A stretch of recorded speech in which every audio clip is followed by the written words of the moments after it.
আমরা যার কবরকে কেন্দ্র করে বিভিন্ন উৎসব করছি, তিনি এই জায়গায় এসেছিলেন ৩৬০ জন মানুষ নিয়ে, মাত্র ৩৬০ জন মানুষ। তৎকালীন সময় এখানে একজন জালেম শাসক ছিলেন, তার নাম হচ্ছে গৌর গোবিন্দ। নাম শুনেছেন? তার সময় মুসলিমদের উপর প্রচন্ড নির্যাতন হতো।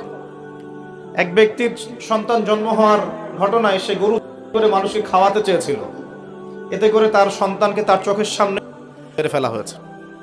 এগুলো ইতিহাসে লেখা আছে, আমরা পড়েছি, আল্লাহ ভালো জানেন, আমরা এগুলো হিস্ট্রির মধ্যে পড়েছি। তো তিনি সোনারগাঁ চলে যান। সোনারগাঁ গিয়ে তৎকালীন বাংলার শাসককে তিনি বিচার দেন। তিনি কিছু ফোর্স পাঠান, সাথে পাঠিয়ে দেন এই ইয়েমেন থেকে আগত এই যে শাহজালাল রাহিমাহুল্লাহ এবং তার ৩৬০ জন। প্রথমে ছিল ২১০ জন।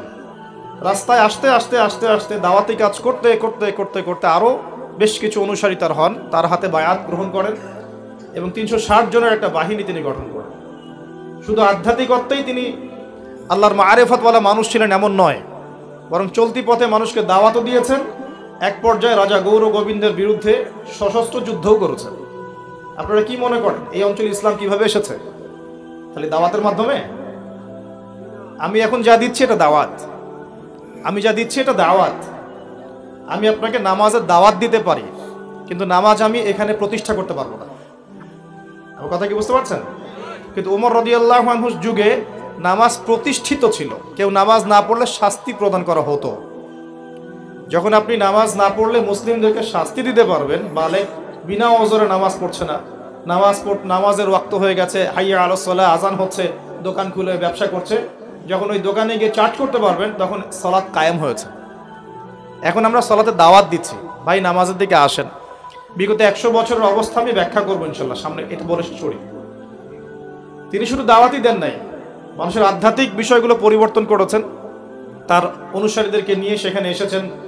ইতিহাসের বইগুলোতে লেখা আছে সেই রাজা জাদুবিদ্যায় পারদর্শী ছিল। ব্রহ্মপুত্র নদী থেকে শুরু করে সুরমা পর্যন্ত প্রত্যেক নদীর নৌযান তিনি বন্ধ করে দেন, যাতে শাহজালাল রাহিমাহুল্লাহ এখানে আসতে না পারে। যখন ইমানের সৈনিকরা মাঠে নামে তখন কুফররা ভয় পায় না? পায় না? তো তারাও ভীত ছিল তখন, কারণ যখন আপনি জুলুম করবেন কারো উপরে না, তখন অটোমেটিকলি আপনার মনের মধ্যে একটা ভয় কাজ করবে। যখন আপনি কারো প্রতি জুলুম করবেন, অটোমেটিকলি মনের মধ্যে একটা ভয় কাজ করবে আপনার। যখন আপনি শিরক করবেন, মনের মধ্যে ভয় কাজ করবে। যখন আপনি নবীর সুন্নতের খেলাফ চলবেন, ইসলামের এগেইনস্টে শত্রুতা করবেন, মনের কোথায় জানি একটা অজান্তে একটা ভয় কাজ করবে, না জানি আল্লাহ কবে আমাকে ধরেন, হবে না? আর যখন আপনি ভিতর থেকে পবিত্র এবং ভিতর থেকে শক্ত, যে না আমি ইমানের উপর আছি, আল্লাহর হুকুম আহকাম পালন করছি, নবীর সুন্নত মেনে চলছি, ইসলামের দাওয়াত দিচ্ছি, আপনার ভিতরে কোথায় জানি একটা কনফিডেন্স থাকবে যে আল্লাহ আমার সাথে আছে। আর কেউ থাক না থাক, আল্লাহ আমার সাথে আছে। দুনিয়াতে না হোক, আল্লাহ পরকালে আমার সাথে আছে। দুনিয়া আখিরাত উভয় জাহানেই আল্লাহ পাক সাথে থাকবেন ইনশাআল্লাহ। তো জাদুবিদ্যা কাজ করলো না। বলা হয়, এটা সত্য মিথ্যা আমরা জানি না, বলা হয় যে নৌযান ছাড়াই আল্লাহ পাকের কুদরতে, আল্লাহ পাক তার কুদরত কিন্তু তার বান্দার মধ্যে প্রকাশ করতে পারেন যাকে ইচ্ছা। তিনি নদী পার হয়েছেন, তার সৈন্যদেরকে নিয়ে পার হয়েছেন, তা বলা হয়ে থাকে। আল্লাহ ভালো জানেন, আমরা সত্য মিথ্যা বলতে পারবো না। এরপরে এখানে সর্বশেষ যেটা পদক্ষেপ নেওয়া হয়েছিল, লোহা দিয়ে জাদু করা হয়েছে, শিল দিয়ে জাদু করা হয়েছে। এই শিলের জাদু কে ভাঙতে পারবে, এই কথা শাহজালাল রাহিমাহুল্লাহ তার অনুসারীদেরকে বলছিলেন যে তোমাদের মধ্যে যে ব্যক্তি ফজরের নামাজ কোনোদিন কাজা করো নাই, সে উঠে আজান দিলে ইনশাআল্লাহ আল্লাহ পাক এই জাদু ভ্রষ্ট করবেন। বুরহানুদ্দিন নামক একজন ব্যক্তি, তিনি দাঁড়িয়ে বলেন যে আমি কোনোদিন ফজরের নামাজ কাজা করি না। চিন্তা করতে পারেন, উম্মার বিজয় কাদের হাতে হয়েছে? বেনামাজিদের হাতে, আমাদের মতো বেনামাজিদের হাতে।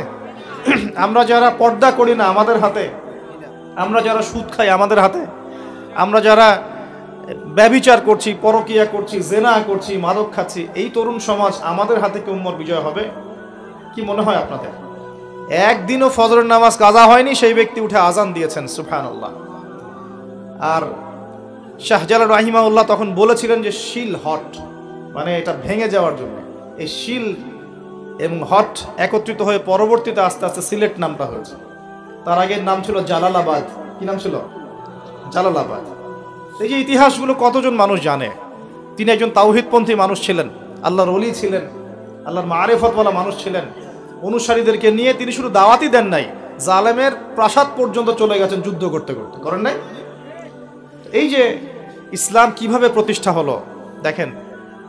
আর শেষের 100 বছরে কি হলো? ওই 1200 বছরের ইতিহাস আমরা ভুলে গেলাম, কি হলো শেষের 100 বছর? আমি আপনাদেরকে ফাইন্ড আউট করছি। দেখুন, লাস্ট 100 বছরে আমাদের মুসলিম উম্মার প্রথম যে সমস্যাটা হয়েছে এটা হলো আমরা কোরআন এবং সুন্নাহর যে পরিপূর্ণ জ্ঞান অর্জন, এই জ্ঞান অর্জনের পিছনে পর্যাপ্ত মেহনত করছি না। এটা 1 নম্বর পয়েন্ট। আমরা কি সবাই কোরআন পড়তে জানি?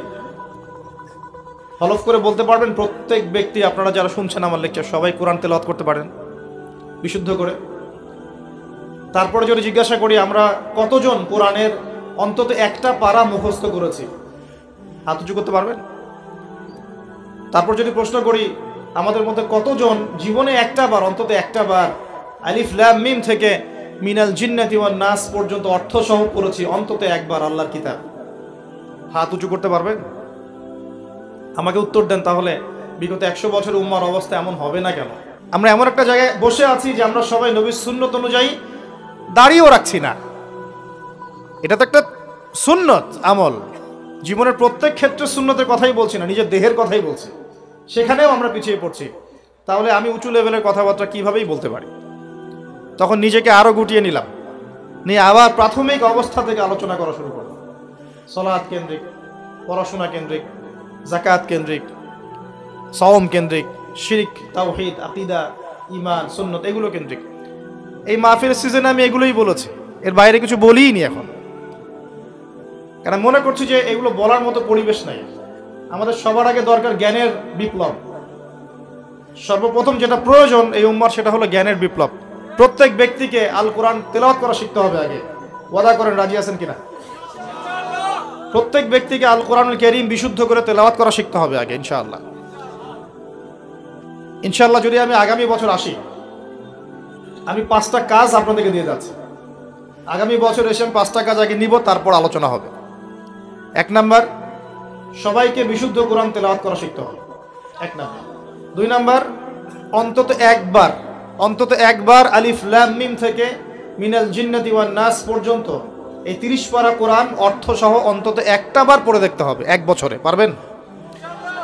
আমি হিসাব করে দেখেছি, যদি প্রত্যেক দিন আপনি 20টা করে আয়াত তেলাওয়াত করতে পারেন এবং 20টা আয়াতের অর্থ পড়তে পারেন, আপনি 1 বছরে আল কোরআন শুরু থেকে শেষ পর্যন্ত অর্থ সহ পড়তে পারবেন।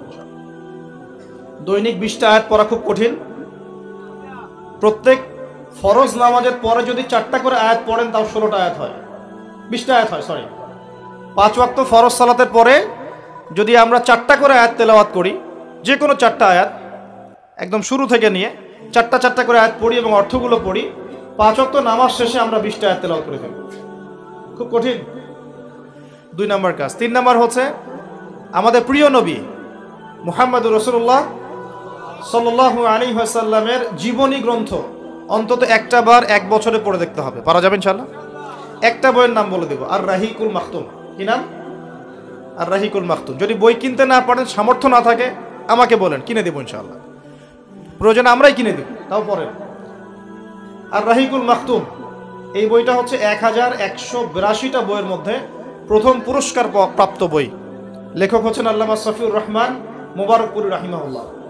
বিগত 100 বছরে আমরা কি করেছি এই জায়গাটা একটু দেখেন। প্রথমত আমরা দিনের বেসিক যে পড়াশোনার জ্ঞান অর্জন, এই জ্ঞান অর্জন থেকে আমরা মোটামুটি পিছিয়ে যাচ্ছি। আমরা মনে করছি যে এগুলো আলেম ওলামাদেরই কাজ, দায়ীদের, বক্তাদের, তাদেরই কাজ দিনকে নিয়ে ফিকির করা, আমাদের কোনো দায়িত্ব নাই। এটা কি ঠিক হবে? এই দিন কি আমাদের সবার না? বাংলাদেশ একটা রাষ্ট্র। বাংলাদেশ রাষ্ট্রটা কি শুধু পলিটিশিয়ানদের দ্বারাই টিকে থাকে?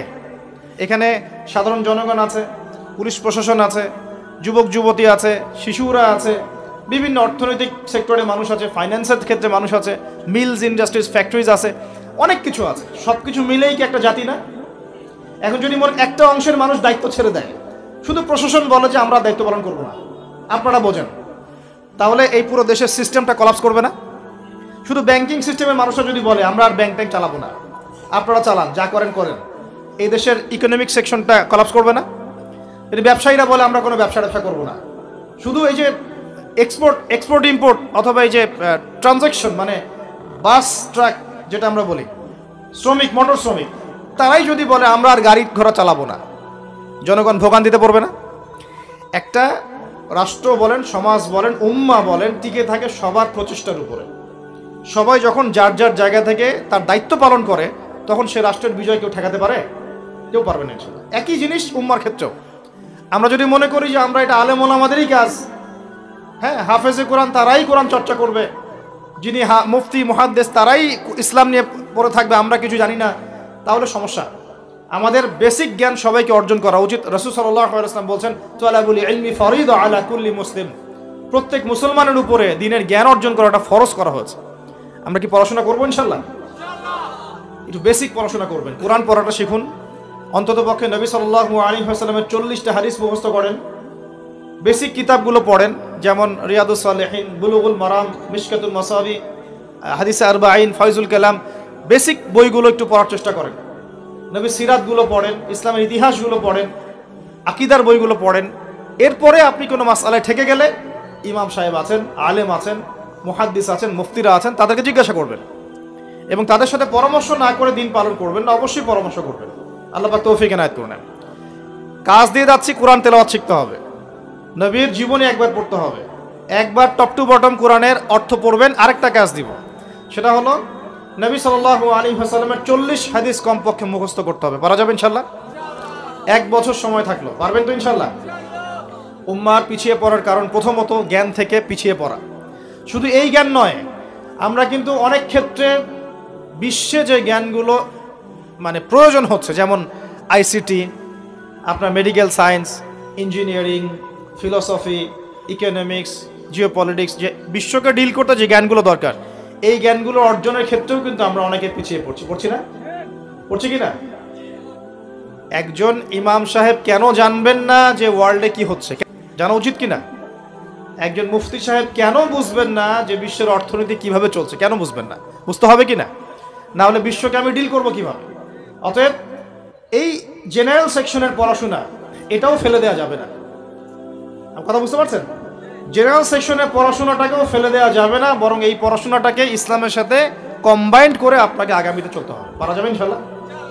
আল্লাহ পাক তৌফিক দিন। অনেকে ভাই দেখি নামাজ শুরু করেছেন, এখন মাদ্রাসায় ভর্তি হতে যাচ্ছেন, এদিকে আপনি অনার্স পড়া শুরু করেছেন, হ্যাঁ, মাস্টার্স দিচ্ছেন, বলছেন এখন আর অনার্স মাস্টার্স ভালো লাগে না, আমি সব বাদ দিয়ে মাদ্রাসায় ভর্তি হব। সবাই কি মাদ্রাসায় পড়তে পারবে? সম্ভব? আপনি যে সাবজেক্টে পড়ছেন ওই সাবজেক্টে পড়াটা শেষ করে ওই জ্ঞানটাকে আপনি ইসলামের কল্যাণে কাজে লাগানোর চেষ্টা করেন। আমি রিকোয়েস্ট করব প্রত্যেক মুসলমান ভাই যেন দিনের অন্তত বেসিক পড়াশোনাগুলো করেন, জ্ঞান অর্জন করেন। আল্লাহ পাক তৌফিক এনায়েত করুন। আমিন। সবচেয়ে বেশি প্রয়োজন আমাদের জ্ঞানের বিপ্লব, এবং এই জ্ঞান চর্চার মধ্য দিয়ে ইনশাআল্লাহ আমরা সমাজ পরিবর্তন করবো ইনশাআল্লাহ তাআলা। দেখুন, আইয়ামে জাহিলিয়াতের সেই 23 বছর পরিবর্তন হয়েছে কোরআন এবং সুন্নাহর জ্ঞানের মাধ্যমে। কিন্তু নবী সাল্লাল্লাহু আলাইহি ওয়াসাল্লাম এই কোরআন সুন্নাহর জ্ঞানকে সাহাবীদের মধ্যে ছড়িয়ে দিয়েছেন এবং তারা সেই জ্ঞানের আলোকে তাদের ব্যক্তিজীবন পরিবর্তন করেছেন, তাদের পরিবার পরিবর্তন করেছেন, তাদের আকীদা বিশ্বাস পরিবর্তন করেছেন। দুনিয়ার যে বস্তুবাদিতা, এখান থেকে পরকালের চেতনা জাগ্রত হয়েছে। আল্লাহ পাকের আদেশের সামনে আত্মসমর্পণের চেতনা নিয়েছেন। এক পর্যায়ে তারা কিন্তু দিনের জন্য সংগ্রাম করেছেন, কষ্ট স্বীকার করেছেন। প্রয়োজনে তারা কিন্তু মক্কা থেকে হিজরত করে মদিনাতেও চলে গেছে। মানে তারা সব কিছুই করেছেন, কিন্তু শুরুটা হয়েছিল কি দিয়ে? জ্ঞানের চর্চার মধ্য দিয়ে। তাহলে আমাদের প্রথম কি দরকার ভাই? কোরআন এবং হাদিসের কেন্দ্রিক জ্ঞানের চর্চা। আল্লাহ পাক সবাইকে করার তৌফিক এনায়েত করুন। আমিন। আর এই জ্ঞান চর্চাটার কথা বলি, একা একা হবে না, ওস্তাদ লাগবে কি না? টিচার লাগবে, ওস্তাদ লাগবে। যে সেক্টরে জ্ঞান অর্জন করছেন সেখানকার ওস্তাদদের সাথে সুসম্পর্ক রেখে বরেণ্য উলামায়ে কেরামদের সাথে সহবতে থেকে আপনি জ্ঞানের চর্চা করেন ইনশাআল্লাহ তাআলা। আল্লাহ পাক আপনার জ্ঞানে বরকত দান করুন, আমি দোয়া করি। দ্বিতীয় যে বিষয়টা আমরা পিছিয়ে পড়েছি বিগত 100 বছরে, সেটা হলো আমরা জানি অনেক কিছুই, জানা অনুযায়ী আমল সবাই করি না। এটা হচ্ছে দ্বিতীয় রিজন। আমরা অনেক সময় অনেক বড় বড় কথা বলি, কিন্তু কথা অনুযায়ী কাজ নাই। অনেক কিছু জানি ঠিকই, কিন্তু আমল করতে পারি না। আমরা একটা সূত্র ফলো করলেই জানা অনুযায়ী আমল করতে পারবো ইনশাআল্লাহ। আমি কি সূত্রটা বলে দিব? সূত্রটা হচ্ছে, একজন ব্যক্তিত্ব আছে আমাদের সামনে, সেই ব্যক্তিত্বকে হুবাহু কপি পেস্ট করতে হবে। কাট পেস্ট আছে না, কপি পেস্ট, এরকম কপি পেস্ট করতে হবে একজন ব্যক্তিত্বকে। তার নাম মুহাম্মদুর রাসূলুল্লাহ সাল্লাল্লাহু আলাইহি ওয়াসাল্লাম। আজকে রাত্রে লেকচার শুনলেন, বাসায় গিয়ে ঘুমাবেন, এমনি এমনি ঘুমাবেন না। ঘুমানোর আগে বিসমিল্লাহ বলে লাইটটা অফ করবেন, বিছানাটা বিসমিল্লাহ বলে ঝাড়বেন, ঠিক আছে? ওয়াশরুম থেকে পারলে অজু করে আসবেন, মশারি দিচ্ছেন, লাইটস অফ করছেন, পাত্র যেগুলো আছে সেগুলো একটু ঢেকে রাখবেন বিসমিল্লাহ বলে, দরজা লাগাবেন বিসমিল্লাহ বলে। এরপর 3 বার পড়বেন সূরা ইখলাস একবার, সূরা ফালাক একবার, সূরা নাস একবার, পরে হাত একত্রিত করে ফু দিয়ে গা মাসাহ করবেন। এই কাজটা 3 বার করবেন। একবার আয়াতুল কুরসি পড়বেন, সূরা বাকারার 255 নম্বর আয়াত, আল্লাহু লা ইলাহা ইল্লা হুয়াল হাইয়ুল কাইয়ুম, এটা শেষ পর্যন্ত। এরপর সূরা বাকারার শেষের 3টা আয়াত পড়বেন, লিল্লাহি মা ফিস সামাওয়াতি, এখান থেকে ফানসুরনা আলাল কওমিল কাফিরিন পর্যন্ত। তারপর ডান কাতে পাশ ফিরবেন, বলবেন আল্লাহুম্মা বিইসমিকা আমুতু ওয়া আহইয়া। হাত নিবেন, হাতে গুনতে থাকবেন সুবহানাল্লাহ সুবহানাল্লাহ সুবহানাল্লাহ 33 বার, আলহামদুলিল্লাহ আলহামদুলিল্লাহ আলহামদুলিল্লাহ 33 বার, আল্লাহু আকবার আল্লাহু আকবার আল্লাহু আকবার 34 বার। ঘুমিয়ে যাবেন। এখন যদি আপনি 6 ঘন্টা ঘুমান, আপনি নবী সাল্লাল্লাহু আলাইহি ওয়াসাল্লামের সুন্নত অনুযায়ী ঘুমিয়েছেন, প্রত্যেক ঘন্টা ঘুমানোর জন্য আল্লাহ আপনাকে নেকি দিবেন ইনশাআল্লাহ। এমনি ঘুমালে নেকি হতো না, রেস্ট নেওয়া হতো। আমি একজন ব্যক্তিত্বের কথা বলছি, যার প্রতিটা কাজ অনুসরণ করলে ইনশাআল্লাহ জানা অনুযায়ী আমলটা হয়ে যাবে, আল্লাহর কাছে আমরা মাকবুল হব ইনশাআল্লাহ। পারা যাবে ইনশাআল্লাহ। ঘুম থেকে উঠলেন, এমনি এমনি উঠে চলে যাবেন না। উঠেন, বসেন, বসে ঘুমের ভাব দূর করেন, দূর করে বলবেন আলহামদুলিল্লাহিল্লাযী আহইয়ানা বা'দা মা আমাতানা ওয়া ইলাইহিন নুশুর। এবার বাথরুমে যান। বাথরুমে গিয়েই বাথরুমে ঢুকে গান গাওয়া শুরু করবেন। বাথরুমে ঢুকেই বাম পা দিয়ে ঢুকবেন, ঢোকার সময় বলবেন বিসমিল্লাহ আল্লাহুম্মা ইন্নী আউযু বিকা মিনাল খুবসি ওয়াল খাবাইস। বাথরুমে কিন্তু জিন শয়তান থাকে। বাথরুমে কি থাকে? বিজ্ঞান এটা প্রমাণ করতে পারে নাই, এগুলো নাসা বিশ্বাস করবে না, কিন্তু আল্লাহর রাসূল যেহেতু বলেছেন আমরা বিশ্বাস করব। বিজ্ঞান কি সব আবিষ্কার করতে পেরেছে? বিজ্ঞান কি সব আবিষ্কার করতে পেরেছে? বিজ্ঞানের আবিষ্কার কত পার্সেন্ট? এই মহাবিশ্বের 1%ও না। মহাবিশ্বের 1%ও না। আমাদের দেহের মধ্যেই যে রুহটা আছে, এই রুহটার কি কোনো ব্যাখ্যা করতে পারা গেছে? রুহটা কেমন, কঠিন না তরল না বায়বীয়, ব্যাখ্যা করা গেছে? ইয়াসআলুনাকা আনির রূহ কুলির রূহু মিন আমরি রাব্বি ওয়া মা উতীতুম মিনাল ইলমি ইল্লা কলিলা। আল্লাহ পাক বলছেন, হে নবী, তারা তোমাকে রূহ সম্পর্কে জিজ্ঞাসা করে, আত্মা সম্পর্কে জিজ্ঞাসা করে, তুমি বলে দাও এটা তোমার রবের আদেশ মাত্র। রবের আদেশে এসেছে, আদেশেই